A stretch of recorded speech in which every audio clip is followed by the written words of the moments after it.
always been.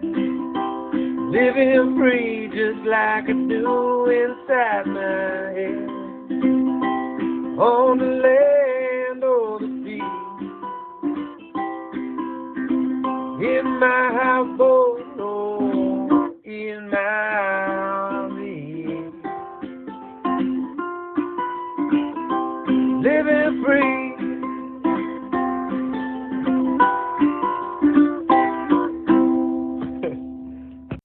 Hey guys, today's episode is going to be a tour of the interior of the new RV.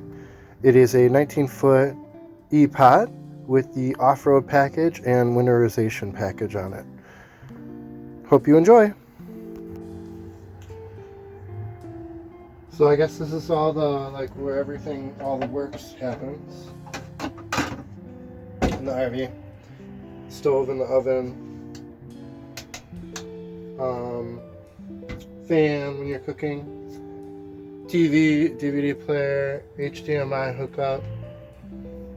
This also has a mobile extender, so it basically retransmits the mobile signal back into the RV, so you don't lose any bars when you come in here. The radio controls out both zones, outside and inside, and this is on a swivel.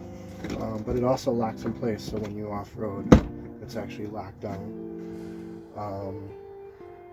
Pretty good storage. I put light stuff up here, like bread and cleaning products. Coffee, candy. Dog food's down at the bottom. Canned goods and everything down here. Spices and utensils and stuff here. I'll zoom in, I'll show you a better close-up of everything too. Refrigerator over here and microwave. As you're about to go out the door, so you can actually grab stuff real quick and go out. Stay safe.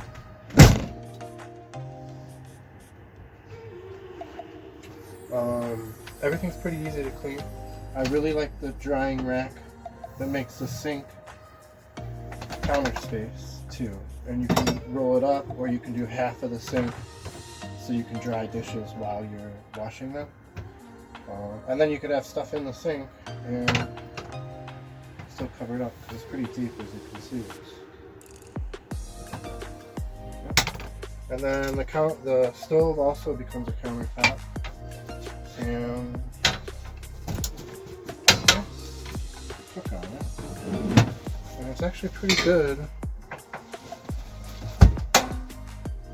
Pretty quick and lights pretty quick.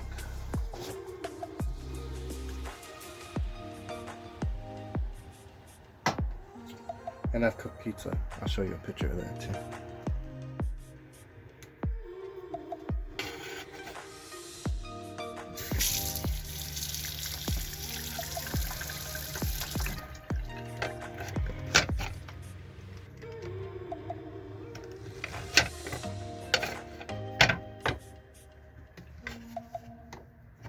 Pretty big sink. It fits my biggest frying pan in there, but the handle sticks out.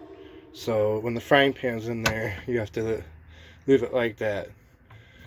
Otherwise, you can pretty much put a whole dinner's worth of dishes in there. And then I have my French press and my coffee that sits up here to make in the morning.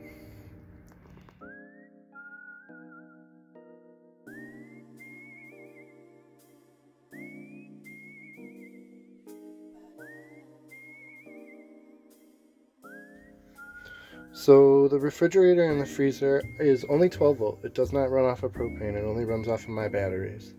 It is pretty efficient though.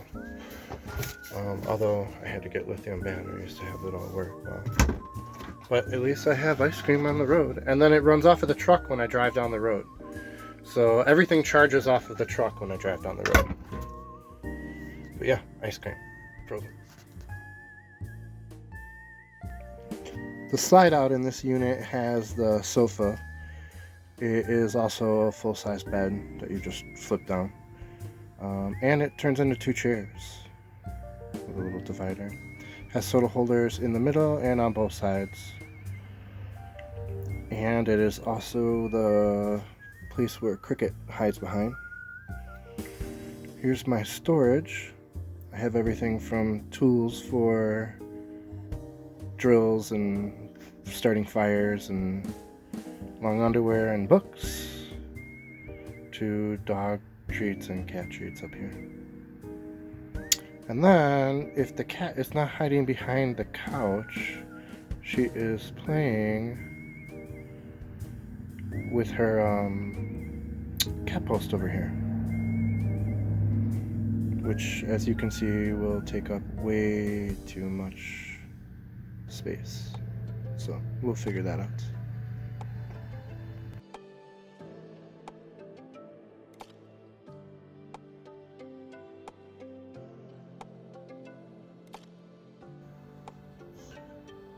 So this is the front of the camper. It's the bed.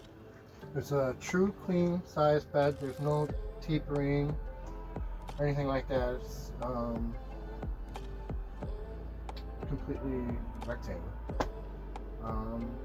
Don't mind the cage cat carrier. I put that on there because I'm trying to make the cat get used to being in there, so she can run in there and hide in there. But she likes her little foam one on the other side right now, which I'll show you.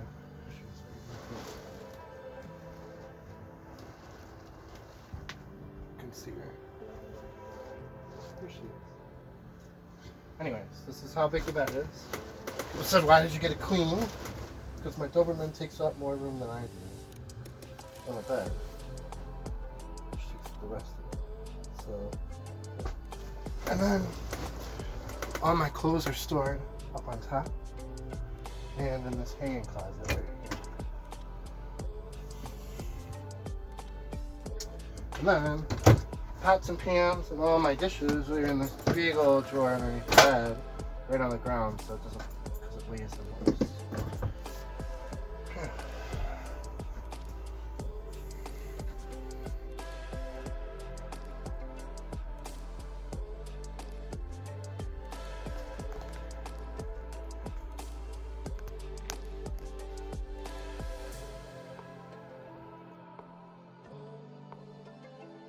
Here is the bathroom. There's storage under the sink. Medicine cabinet.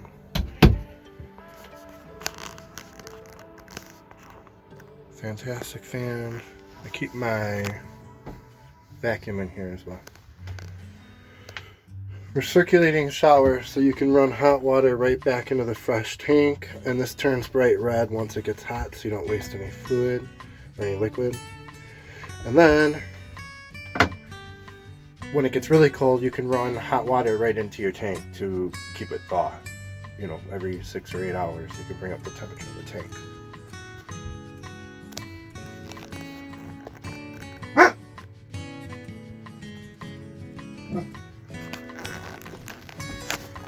Standard marine head, flushing with the foot pump.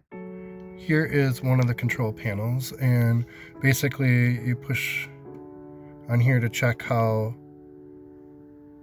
much water is in each tank. So the gray tank, black tank, my fresh water tank is full right now, and it also has a battery reader here, although there's a better way to check that. I'll show you in a minute. And then you have the controls for this. Turns on the heat to keep the tanks so they don't freeze when it goes below freezing, because I got the winter package on this RV. So that has a little electric pad underneath every water tank that I'm turning on there that runs off of the batteries. This also runs off the batteries, and it's an electric water heater, or I can also use a different filament in the water heater to run it off of my propane. So I can run it either way. I could still take a hot shower. This is my slide out from my couch and my slide out from my awning going in and out. I have an 11-foot awning running the length of the RV. I'll show you later. And then these are all the lights. So for the steps going in and out, the awning has LED lights running the length of it. I also have a yellow amber light that doesn't attract bugs for the porch. And then all of my lights in the RV